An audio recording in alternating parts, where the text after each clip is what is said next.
this title. And he's got to go to Middlesbrough and get something. And I'll tell you, honestly, I will love it if we beat them. Love it. Hello everyone and welcome to a very special edition of The Warm Down. Today marks the 50th anniversary of one of the greatest achievements in Manchester United Football Club's history, and that is this night at Wembley in 1968, and it is my honour and privilege to welcome one of my favourite people in the whole world, which is Alex Stepney. Alex, thank you very much for joining me. Pleasure. Let's talk about what that 1968 Cup final win meant to the city of Manchester, the people of Manchester, English football, everything. I mean, you was there, man. Yeah, it was an occasion that obviously, I mean, it's been noted that obviously it was 10 years after Munich. They were in the final, and if we could win it, it would be a blessing that we could do that for everybody that was involved at the club at the time. But to reach the final, I think that was everybody's aim, obviously. But to play the teams we had to play and where we had to go and play and how we got there was a different story to what goes on today. You know? So we spoke before. We did a little thing for Full Time Doubles. You mentioned you played on a concrete pitch as well. Yeah, well, you see, in those days, I mean, we won the league in '67, and to go into the European Cup, you had to win the league. There was no four places or anything like that. So once the draw was made, and obviously there wasn't as many teams that there is in Europe as today, but you got a chance of pulling a team that you could probably beat in the first round. When we came up against a team from Malta, Hibernians, who are unbelievable. That island, I think, is just full of Manchester United supporters. I mean, we arrived there. We won 4-0 at home in the first leg, so we went to Malta and we landed there at the airport, and I've never seen it like it in my life. Honestly, we were like royalty. To be honest, it was like the wedding last week. You know what I mean? There was crowds lying in the streets all the way to the hotel, cheering, and I mean, it was just unbelievable. And then when we think, well, we won 4-0, yeah, okay. We went and look at this pitch, and I'll tell you, it was just an ordinary football pitch with, well, no grass. It was like concrete with sand on it, and we had to, I mean, that's probably the first time I'd ever wore tracksuit bottoms.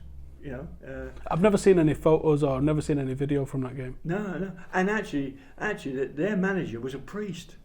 It was incredible, but you know, we knew we finished up drawing 0-0. To be honest, we knew all we had to do was get through the game.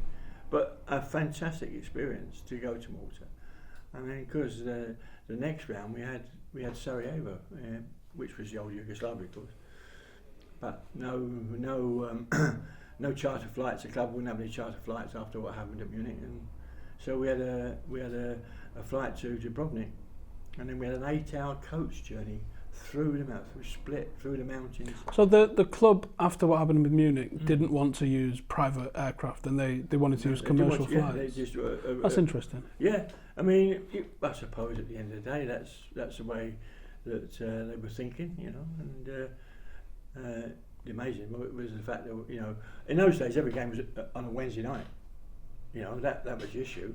So we would always go on a Monday, because it could take so long, which it did. I mean, to get there, we'd train Tuesday and then play on the Wednesday night, and of course, and because that's not the only fact about it. I mean, we drew 0-0 there.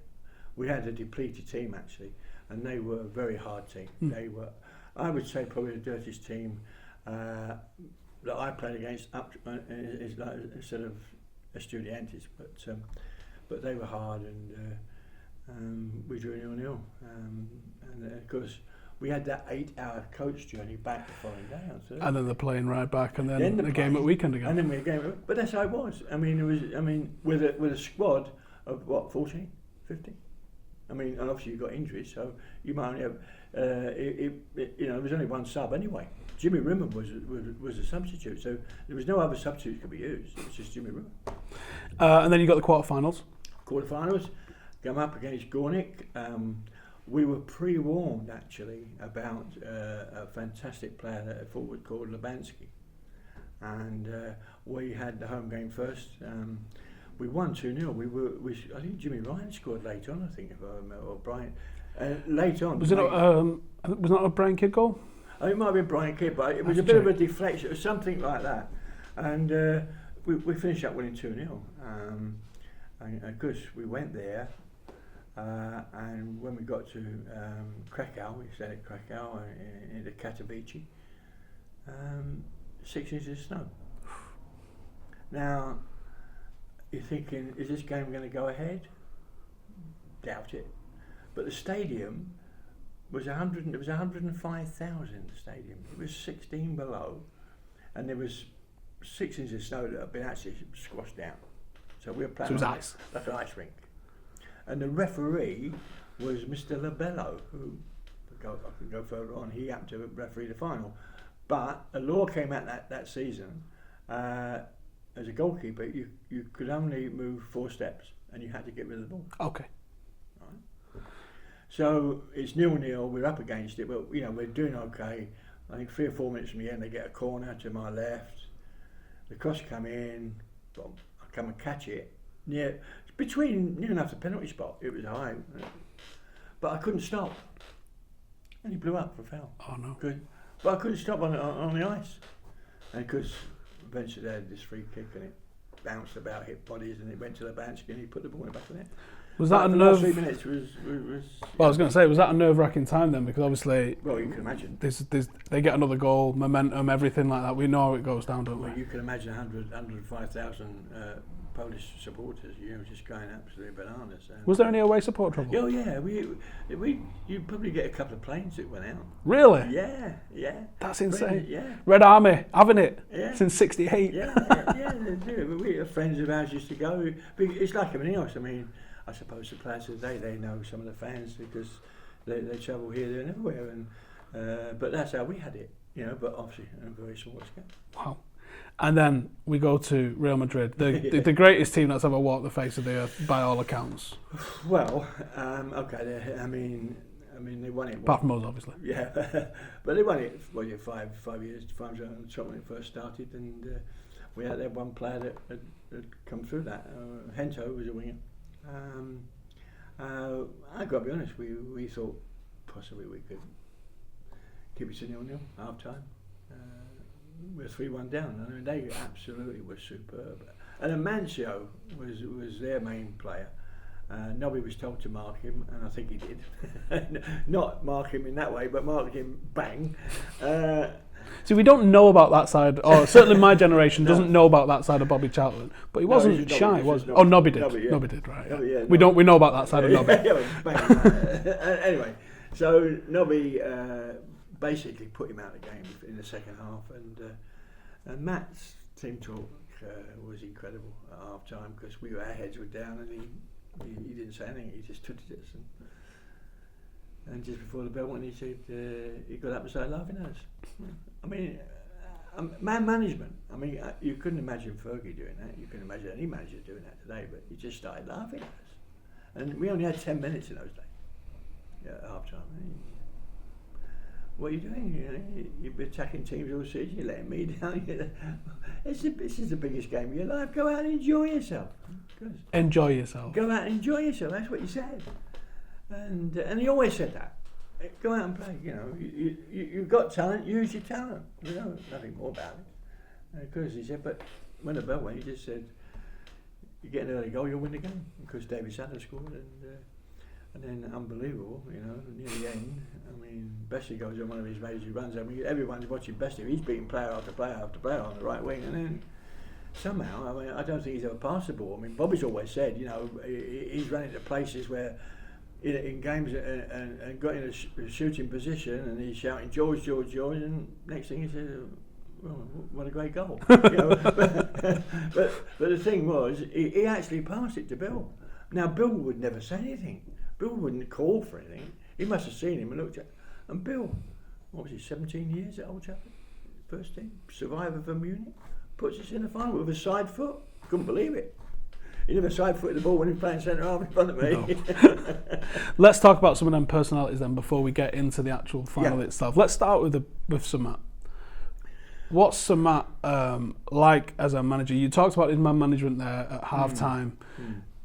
There's only affection. You don't really hear of Sir Matt losing his temper. You hear that he had a very strict philosophy of entertaining football. There's the famous quotes like, these people work hard all week, you've got to entertain them. Was that what he was like day to day? Yeah, I mean, I only saw him lose his head once. And that, funny enough, was in Sarajevo. Because they, like I said earlier, they were a dirty team. And the dressing rooms were more like a cricket pavilion up the top of the stand, so you had to go these steps, and you had this glass front, and as you went through the doors, we went to the right, they went to the left, and he stood in the middle, and he didn't swear, but he was really, you could see him fuming, calling them as he went in. But that's the only time I've seen. I mean, calling the opposition as well. Calling the opposition, right? Yeah. But there's one word for Matt: respect. That's what he believed in. Respect. If you've got respect, and you've built a family, you've got people who will work for you. You know. I mean, my actual first meeting with him was absolutely incredible. I mean, I didn't even know I was going to sign for Manchester United. I mean, I played the one game for Chelsea on the Saturday, and on the Monday morning, Tommy Dock called me and Peter Benetti into his office and said, right, he said, I'm going to have to play, I've got the two best goalkeepers in the world. He said, I'm going to have to play alternate games. Now, if you think about it, that's what Tommy Docherty would say. But it wasn't a thing that you'd want. And he just said, well, Alex, Peter, you're fit now, you can play against Watford in the League Cup on Wednesday. Alex, you can play against Arsenal at the Bridge here on next Saturday. And that was it. Went training, came back. Was told to go in to see him, and he said, come on, get me a car, and took me to the White House Hotel near Euston Station. I said, what am I doing here? He said, you'll find out. And I just sat in reception with him. I said, come on, what's happening? He said, just wait and see. And the revolving doors, Matt Busby and Jimmy Murphy walked in. Shook hands, blah blah blah. He went and they booked 2 rooms, and that was it. And the funny thing about it was, Matt obviously was in charge. You knew, even with Tommy, he knew, and they were both managers. Tommy, you come with me into my room. Alex, you go with Jimmy into his room. Because what am I going to talk to Jimmy Murphy about? I mean, I've never met him. He's trying to sell me Manchester United. Jimmy is. Yeah. You know, you do realise you're going to be playing with George Best and Bobby Charlton and Dennis Law and Ben and David Hurd, David Sadler, Tony Dunn, and I'm going, Nobby, Stiles. And I knew that, you know what I mean? But he was so gentle and kind. Jerry was, and you'll enjoy yourself, son. You know, you come up to Manchester and you really enjoy yourself with these lads. They're great lads. And because next thing, changed over. Matt comes in, Jimmy goes with Tommy Duck. And he said, right, son, everything's sorted, blah, blah, blah. And I'll tell you what he said. He said, now, we paid a world record fee for you. He said, but we do not pay anything to players. Because that was illegal in those days. Yeah. That was illegal.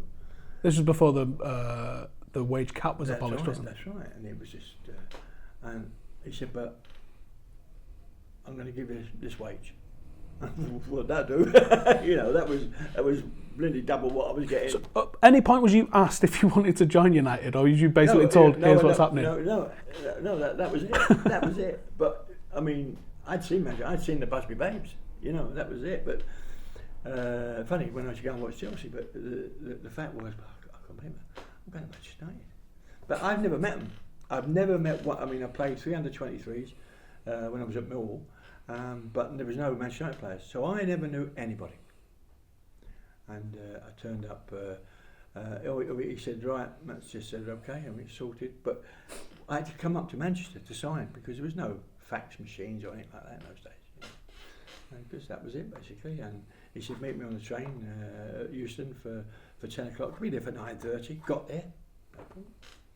And I'm thinking, and I'm in a tube. I'm just living in South London. I'm coming in a tube, and everybody's reading, rush hour in the papers and everything.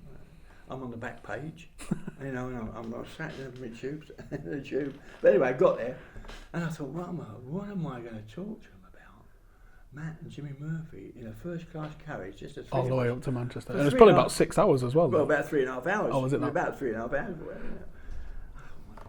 And I met them, and he just went, Matt, Jimmy, go and get some newspapers. I thought, that'll do. That would. I can waste a bit of time.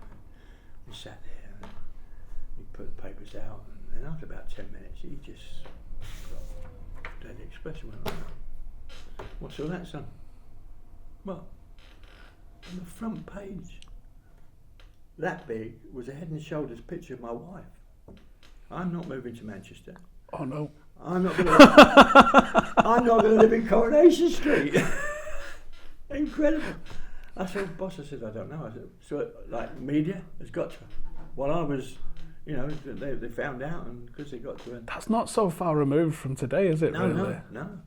And, oh my God. Anyway, we arrived in Manchester, and David Meek, who was the Manchester Evening News report, was there, done a bit with him, and then we went off to to the club, signed up with Les Olive, and that was it. I went in digs. You know, just put not a hotel, in digs, with Jimmy Ryan and another young goalkeeper called Terry Paul, in this little house just around the back at Old Trafford near the Railway Road. And next morning, on the Wednesday, United were playing Blackpool in the League Cup away, and of course I wasn't eligible anyway, so I had to go and meet them at the training ground at the Ship Canal, and got to be honest, Matt walked me to him, introduced me, and everyone came and shook my hand, and what a fantastic way. I mean, when I went to Chelsea, you didn't get that. When I went to Millwall, you didn't get that. You know, these are my family. And You think that come from Sir Matt? Yeah, everything. You know, Jimmy. And they got beat. I went to the game, but they got beat. But irrespective of that, it was fun because my first game was obviously City. We mentioned Jimmy Murphy there, obviously, as well. Now, there was a massive double act, wasn't there, those two? Explain to us a little bit more about how that dynamic worked and how important Jimmy Murphy was to the day-to-day running of the club. Well, Jimmy was a character in his own right. He was more of the lad's lad, if I can say it. Matt wasn't. Matt would enjoy company and play cards with you and things like that. But Jimmy, he'd have a laugh and joke. He went a bit further to just make you feel relaxed, you know. And what they used to do was absolutely simple, because, I mean, obviously, whoever we were playing, if we didn't have a midweek game, we would have a practice match. Normally, sometimes reserves against first team, or first team defence again with the reserve forward, sort of, you know, that sort of thing. And what they used to do at the Cliff was Matt would walk down one touchline as the game's going on, and Jimmy would be over another touchline, and that's what he do. And if you'd done so, I suppose players out there have done something wrong, or they thought they should be doing that, they would just say it.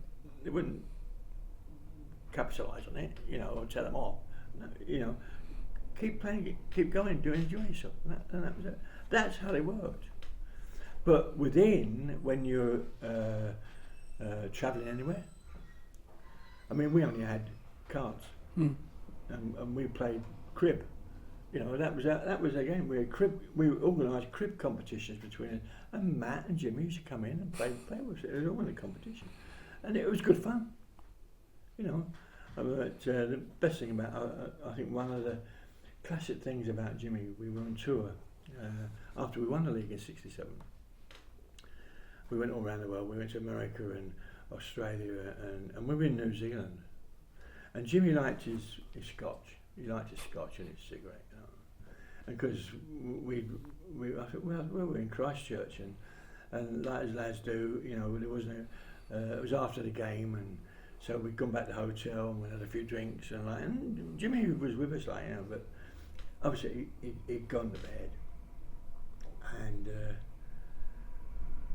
we could get up to a few pranks as players, you know, because it was, how can I say, it was easy going. They made it easy going for you. Because we walked past his bedroom door and he left his breakfast menu out. Well, we ticked everything. we ticked everything for 6 o'clock in the morning, right? And obviously, next morning we get up and we're having breakfast as a team, and you know, in a room, and he walks in, and he's just laughing his socks off.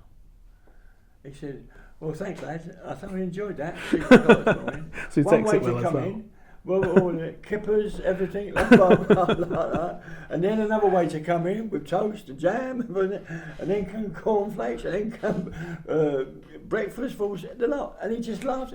Now, that's class, isn't it?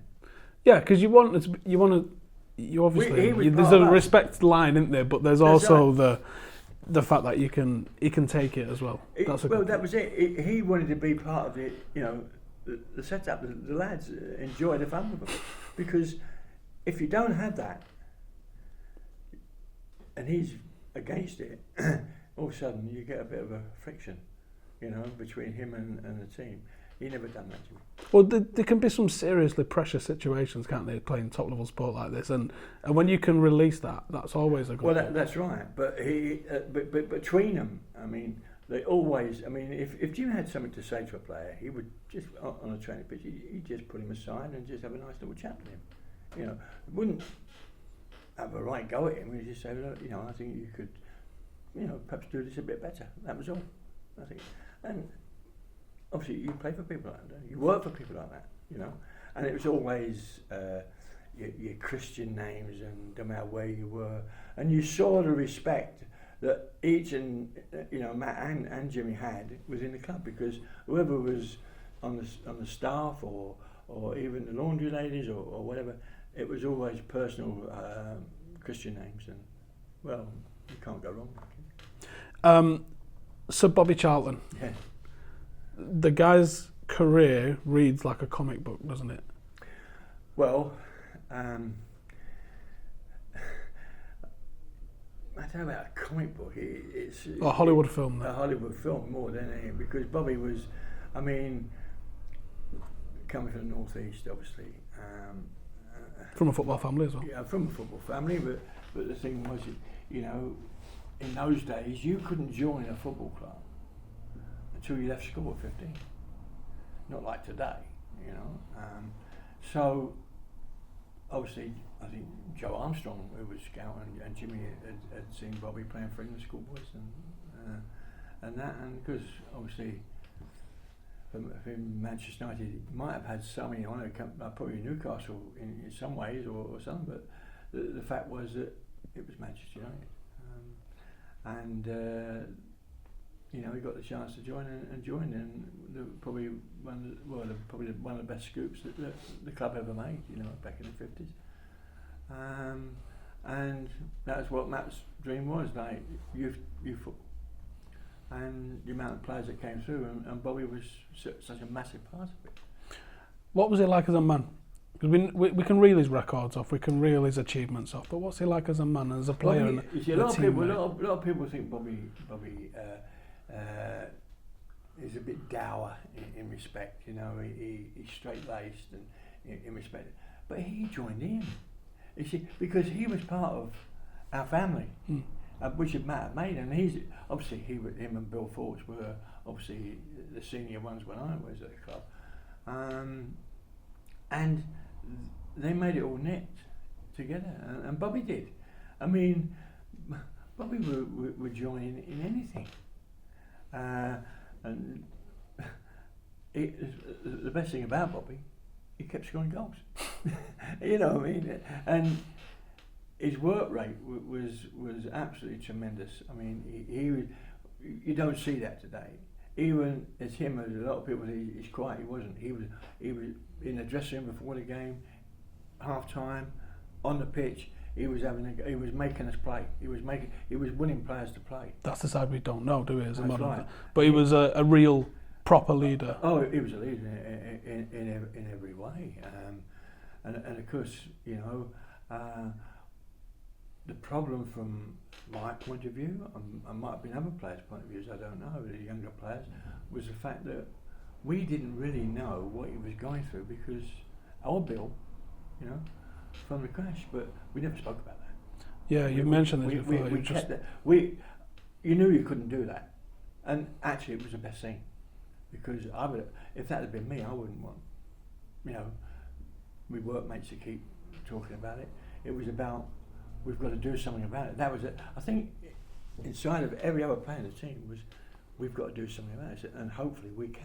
And that was just some sort of like unspoken nod, wink instinct that everybody knows within them, but no one said a word about it verbally.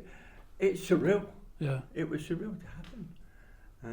And Bobby joined in loads of things. I mean, even when I think we won the 5-a-side tournament at Wembley, which was, he's there pushing us everything, and for him to break so many records was incredible. But like you say, all about that. But he was a family man. You won't even say it now, will you? Eh? You won't even say the word now. What? Munich. No, don't have to. Does it feel taboo still to say the words? I talk about it because it was 10 years when we talk about the European Cup, but I don't have to mention it. All I can say is if people say to me, outside supporters, and they mention it, well, my first reaction is, I know how good they were because I saw them play. Which a lot of people didn't. A lot of people say about the players in that team. Well, it was just, they were just unbelievable. And what Bobby did in his whole career is what those other lads would have done exactly the same or even better. We don't know. There was another couple of real tough leaders in that team. Probably more that I'm not really fully aware of, but two I want to talk to you about. So Bill Foulkes, as you mentioned, he survives Munich. He plays like the following week. I can't imagine that. No, I can't. But he was a strong, solid, dour, and I mean dour guy. That probably helped him through. Even playing with him, he hardly spoke to you. It was. You do that. Well, that was Bill. And it was just solid, hard, but sometimes in games I had to do something because I remember we played Southampton down at the Dell, and those who can remember the Dell, it was a very enclosed ground. The crowd were small, very small, and they had a centre forward called Ron Davis, who was notorious for heading the ball, big, strong. So you can imagine these two up against each other. Well, actually, it was 1-1 at half time, and Ron Davis had got above Bill and put the ball in the back of the net, and he got up against it. He got up.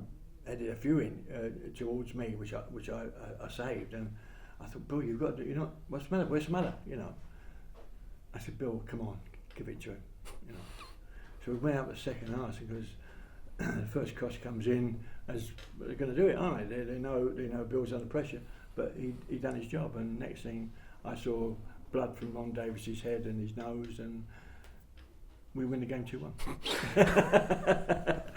but that's how it was, He was a hard man, but a miserable. He was. I mean, Matt used to take us away, especially we didn't have a midweek game. We'd go to the Derby Bars at Blackpool, and we'd go and play golf at St Anne's. Now, Bill was a good golfer. He was up 1. And obviously, you eventually sometimes do play with him in a 4-ball, but I played with him once. He never spoke to me. He never spoke to anybody. He was interested in golf. He never spoke to anybody. And we're playing around the golf and trying to enjoy ourselves, and that was it. And that's why he was a winner. Well, yeah, clearly. And alongside him, you had a little Mancunian terrier, Nobby Stiles. Should be Sir Nobby, by the way. Absolutely. Nobby was, well, we had 2 nicknames for him. One was Crusoe. Because, you see, Nobby, wherever he went, if you sat down eating, well, you didn't want to sit next to him. Because you knew that he would knock a bottle over, he would knock something over, he'd get some butter and it would go off and it would fly in your face. That was Nobby. And I mean, he didn't have his contact lenses in and things like that. You know, I mean, we called him Clouseau, like Peter Sellers in the Pink Panther films. And we called him Happy because on the pitch he was a miserable son. He was miserable. I mean, we played at City one game at Main Road, and I think Mike Doyle took a throw in on the edge of our box, and he had a long throw, Mike, because I've come and actually I didn't get there. And eventually it went for a corner. I think Nobby. And I turned round, and he's like, you can imagine, he's what, 5'7"? No teeth. No teeth. You don't do that again. And then he frightened the life out of me, you know. And it never happened again. I've got to be honest, it never happened again. But got in the dressing room at half time, and he just come up. Alan, I'm sorry about it, but you know I did have to tell you. What's it all about? But you got to love him. You got to love him. You know. So in front of you, you've got those two guys stopping everything nearly everything that comes through. Yeah. You've got Sir Bobby in the middle. Yeah. We usually would have had the lawman up front, but not on that particular night. No. The star of the team, George Best. What's it like going on the piss with Georgie Best? You know the song. You must have done it. Well, George was the kind of guy that he was very shy. I don't know. Did you ever meet him? I didn't have the pleasure. No. You didn't have that? He was very shy. He was very intelligent. And I say to people, you know, when they talk about George, and you know, I say, look, remember George for 7-8 years playing for Manchester United, from 1963 to probably 70. I said that was the greatest player you'd ever see in your life. What happened after that can happen to anybody. He actually felt a lot of remorse of what had happened at the club with Matt going and things that were happening. So he's gone that way. You know, life was. He was a fifth Beatle, and he had an agent then, and this is when it all started to move on. And he had businesses, didn't he? He had clothing businesses, he had pubs, he had bars and things like that. But he's gone. But remember George for those 7 years, I think, well, it was absolutely unbelievable. We've seen the highlights, but there must have been so many times you've been watching that from your goal area and that haven't made it to TV, that we haven't seen. Describe him as a player for us. Well, Steve, I do tell a story, and it's God's honest truth. What he used to do, I mean, because back then, we didn't have Sky. You know, you have match of the day, and that match might only be on for 25 minutes or something. There was just one match, that was it. There wasn't loads of matches. So you didn't really know about how teams played or how they set up and things like that. So it was, supporters probably won't believe this, but me, Paddy and George and Dave, we used to go, I mean, it was ideal where we were. We could go and watch City, we could go and watch Everton, we could whoever Liverpool were playing, or Leeds, you know. So you guys would go and like mob up in one of the ends together, like the whole United team? No, we'd get tickets because we knew the players. And, you know, we get tickets and go and watch the games. And you weigh up. I mean, we went for the games. Like, you know, I mean, I would go and watch the goalkeeper. That's how I would look at it and what they did. Where George would weigh up how he could beat that defence. And this particular Friday, we were playing Liverpool at Anfield on Saturday. And after training, and on Friday we didn't do a lot of training. We would have a few sprints and, you know, get your body going again, and have a five-a-side, and the manager would come out and pick the team, and that was it. And he came to Paddy and I, and he said, I want to try this out. Well, what do you want? He said, well, look, he said, Bill Shankly's got this back four of Emin Hughes, Ron Yates, Tommy Smith, Chris Lawler. Tommy Lawrence was a goalkeeper. And they had a magnificent, in those days, they had a magnificent goals against record. Well, that's a hell of a back five. Yeah, at Anfield, don't we? But what George had noticed, probably I didn't really notice about it, but he said that back four played high up to the halfway line. So that when any team tried to come over, if they would win the ball. They'd foul them or whatever. You know what I mean? They had a good defence. But George had pace. And that's what he said. I've got pace. He said, I can, if the right ball's played at the right time, I can beat this. Just in a pure foot race. Yeah. And he just said, right. He said, Alex, you go in that goal down there. All right. Paddy, you go in the old right half position as it was in those days. And now, he said, and face that goal. Like a number 6 kind of area. Yeah. Just face the goal with the ball. He said, I'm going to stand on a halfway line right on a touchline. He said, what I want you to do is turn and with your second touch, knock a diagonal ball that's going to land 20 yards left wing. He said, when you've done that, I'm going to go because you're in. He's in our half. So he's not going to be offside. Boom. Because he gets to the ball. Because Paddy was a great passer of the ball. And he said to me, do what you would do in the game. Oh, so you're the goalkeeper, I'm the goalkeeper. For George, I'm the opposition goalkeeper? I'm the opposition goalkeeper. All right, so you're not playing it. I thought you was playing it. No. You're the opposition I'm keeper. in the opposition. Got it. He said, do what you do again. Clothesline him. So he's coming at me. Right? Now, as a goalkeeper, I'm coming off my line. I'm trying to get my angles, but I'm trying to push him. I've got to push him wide. Can't. He's coming straight at me. The ball's never more than 6 inches from his toes. He's coming straight at me. What do? You get to a situation now, they don't do it today, but goalkeepers in those days, like myself, we used to dive at the feet, right? Go down head first, right? And as I went to dive, he toe poked the ball hit my shin, bounced back to him, and he put it in the empty net. Now, he said, you didn't expect that out, did you? Wait, hang on, you mean he meant to play it off you? Yeah, he said, you didn't expect that, did you? I said, no. He said, that'll do. We went to Anfield the next day. Oh, you done it deliberately, yeah? And we're kicking towards the cop end in the second half, and a cross come in. It was a corner actually, and I took the corner. Now, whenever I got the ball, whatever they say about Paddy Crerand, and he was slow, he was this, that, and the other. He was always on the move, and he always found space, and it was great for me. But I've heard him compared to a modern, an old-fashioned version of Paul Scholes. Yeah.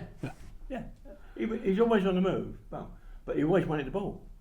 Because when I got this ball, I threw it to him, but like it was the day before in training, in the exact same position, right half position, and he controlled it, turned, and he hit this diagonal ball. The ball went between Ron Yates and Tommy Smith. Besty's on his bike, gets in between Smith and Lawler, now he's going at Tommy Lawrence at the cop. Emin Hughes is coming across, he can't get near him. Tommy Lawrence is doing exactly what I did. Because dives at his feet, toe pokes the ball comes straight back to him off his shins and puts the ball in the empty net. Right. And then when laughed at the cop. I could have said, when he plays it off you, that was an accident. No. When he does it the next day, Yeah. that's no accident. No, it's no accident. Oh my God. That's what he did. Oh my God. Oh, and in those days, that had never been thought about. Hang on, I just can't get my head round playing the ball off a goalkeeper's shin as he's coming towards you. The variables in that must have been huge. Well, think about it, Steve. The fact is, in those days, all goalkeepers, we worked on angles. So I'm shutting his angle down. As I'm coming out to, I'm shutting his angle down. So really, it can either go one way or the other, and at least you've still got a chance. But the unexpected, you haven't. And that's what he did. And he did this pretty regularly. Well, no, because not that particular move, in training he used to do it. Just mad things. With defenders and things like that. He just done it. That's what he thought about. George Best.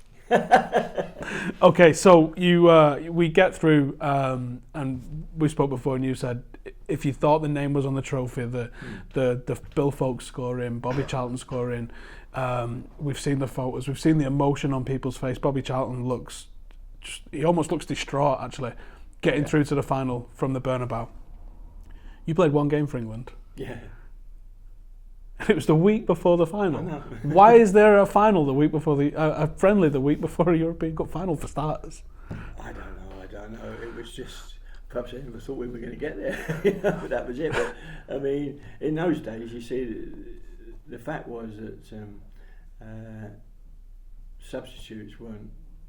I mean, there wasn't many friendlies. But they're having them in the middle of. Yeah, there was no. Yeah, I mean, the middle of May, I suppose, because that was on the 22nd of May, and then they had another friendly. Well, because how it turned out, we were in the Nations Cup. Yeah. And we had to go to Italy, but we had a friendly against West Germany on the Saturday after the European Cup one. So, but we weren't tired. What's training like? Because we spoke before and you said the team instructions that Sir Matt gave was in the tunnel at Wembley. Oh, Nobby, by the way, you're marking Eusebio. Now, when you said that, I didn't even think about it, but since I've thought about it, that's the World Player of the Year, roughly, at the time, Eusebio. Yeah. That's the literal equivalent of the current Cristiano Ronaldo, isn't it? And the manager's literally just saying, as you're walking out, oh, by the way, you're marking him. Yeah. Are you telling me you didn't work on that in training the week before? No, it was whether he'd said anything to Nobby in training, I wouldn't know. I wouldn't. Because he just does it man to man. He does it man to man, but because he said it as we were going out for the dressing room or into the tunnel, he's letting all of us know what Nobby's doing. Right. That's how it worked.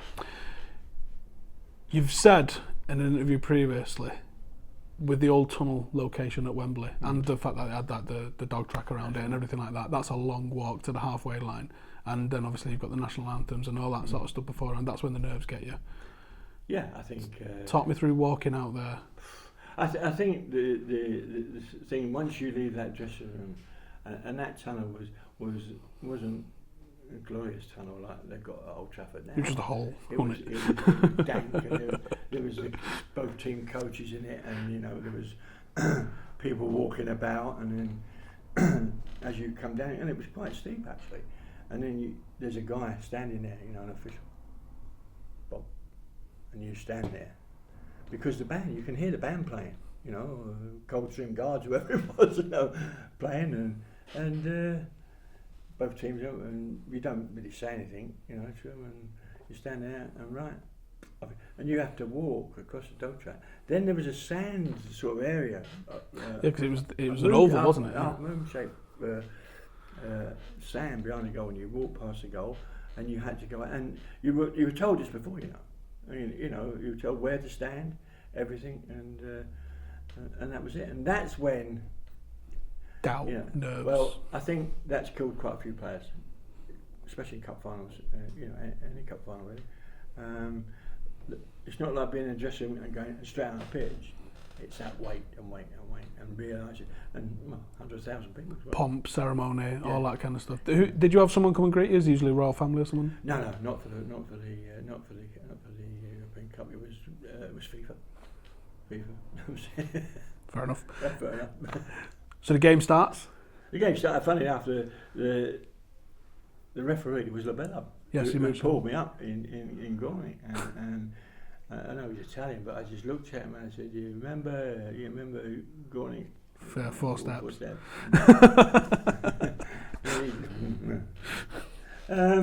The game starts, and it was okay. I don't think it was a classic. I mean, both teams are going to go hell for leather anyway.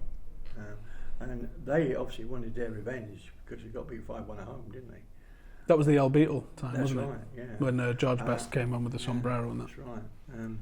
And of course, I think they were, what Nobby was going to do, basically mark Eusebio.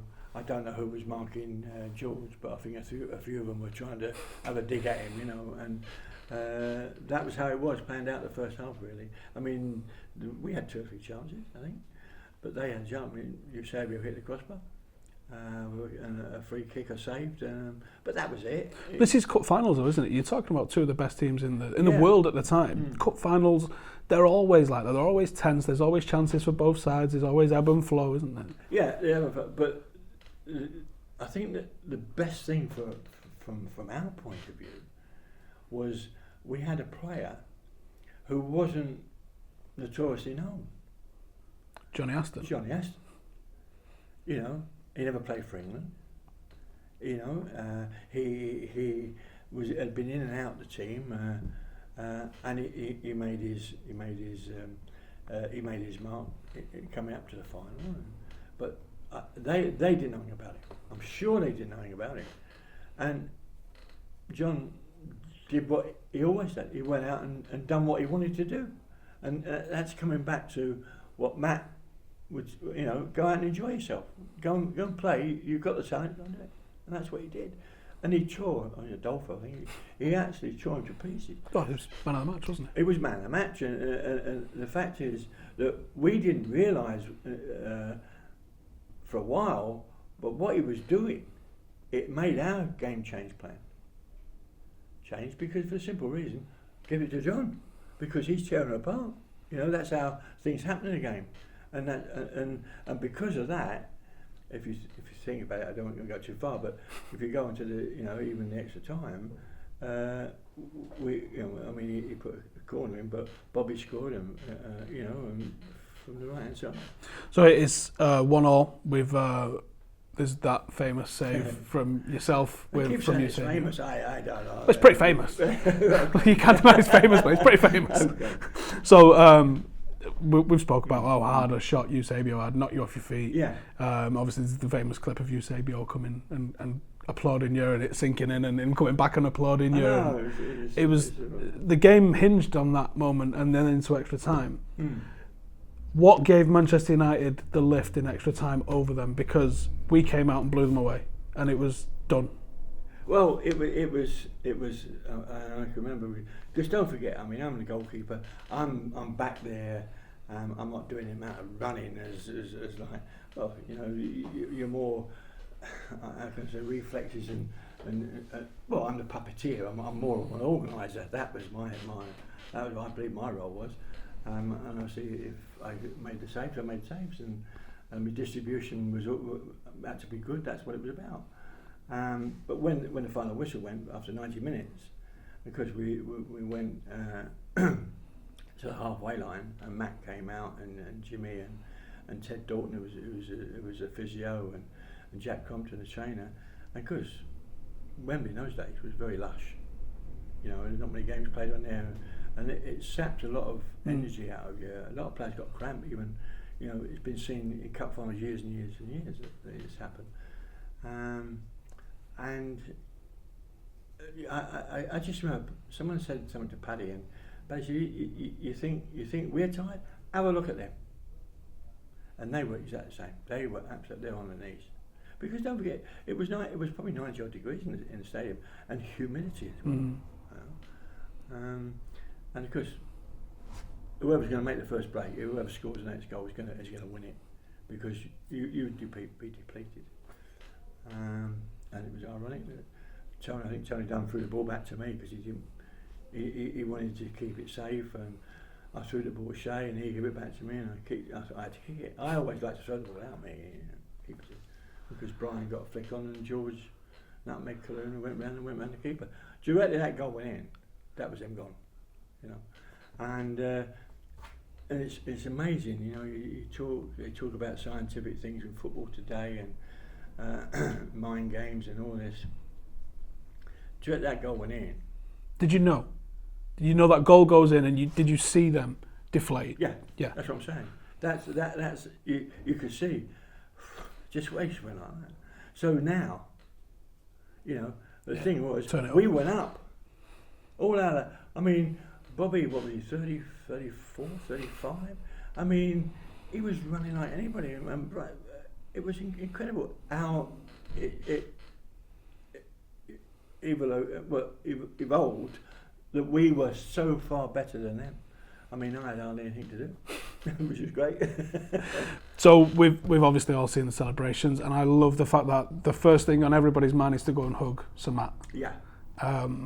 Is that your own first thoughts as well? Yeah, it was. Like I said, we never spoke about Munich, but we knew how much it meant, or this was going to mean if we won it. And during that final whistle went, we all went to Bobby, Bill and Matt. No one, I can't remember he coming up to me, only when I got to the halfway line after I'd done what I had to do, that, we loved each other and enjoyed our company. But we all went to hug them. Amazing. Do you remember anything anyone said from that moment, or is it just a complete blur now? No, I think it was, if I can, I'll be honest with you, myself was, when do we go up and get that cup? You're second in line as well, aren't you, behind Sir Bobby? Yeah.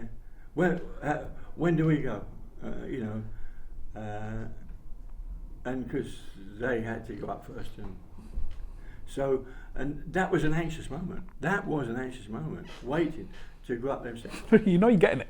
Eh? it's coming. But you know those steps are not very wide, because the crowd are there, and because it's full of red and white scarves. Yeah. And you imagine the supporters was saying to you as you're going up, and the funny people said to me now, even today, when Bobby received the cup, he took it off on his own.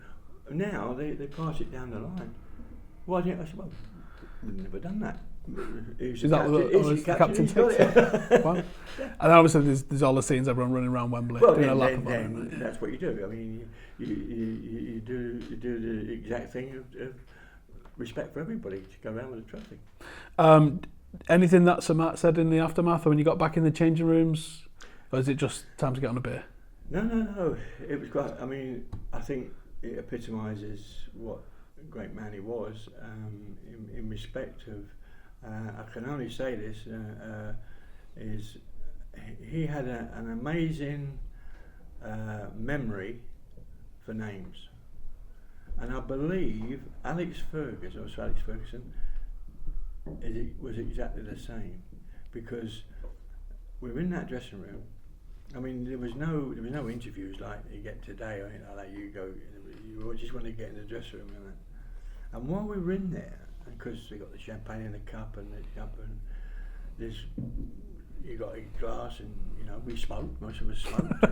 Yeah, well, that was it. And then the door opened, and my brother walked in. Now my brother was 15 years older than me, so he's in his early 40s. Yeah. How did you get in here? That was my first. What are you doing in here? He said, I couldn't miss this, he said. I jumped over the jog trap, jumped over the I mean, he's a cockney, up to the guy at the edge of town. I said, my brother's at the final, I want to see him. Yeah, well, I let him come in. Can you imagine that today? Because can't beat a jibber. Matt says, who's this? I said, no, it's my brother Eric, boss. Oh, right, that was it. Come on. 77, win the cup, FA Cup. We have a dinner at the Midland. We're invited to take guests with us, the club. Matt has never seen him since. Came straight up to him, Eric, how are you? Bang. He saw him once in one of the most craziest nights and remembered it. He said to my brother, Eric, how are you? Wow. And I mean, unfortunately, my brother's not with us anymore, but he lived down in Eastbourne. Whenever I went down to see him, or and we had a family reunion, he spoke about that every time I met him. It's quite amazing to have that recall. Yeah, and he used to tell me. I mean, I went to Danny. He used to play bowls, green bowls, and not crown green, but with bowling at his club. And I went with him. One summer when I went down, and he's in there, and he's telling all his mates, my brother, and he's on about. Well, forget about me. He's on about Matt Busby. how he spoke to him. Alex, this has been an absolute privilege. Thank you very much. I just want you to leave us on one thing. What did being European champion mean to you? What does it mean? I think I've said it quite often. I don't think I realised, or we realised, what we'd done. 50 years, you're interviewing me, it's in the press, the club, it's just a wonderful thing that's happened in my life. I'm very lucky to be part of Manchester United. Alex, on behalf of everybody that's watching this video, thank you very much. Thank you, my pleasure. Thanks to you guys for watching at home. I hope you've enjoyed that as much as I've enjoyed sitting here and talking football with Alex. We could do this for hours, I'm sure. Alex, once again, thank you very much. Cheers.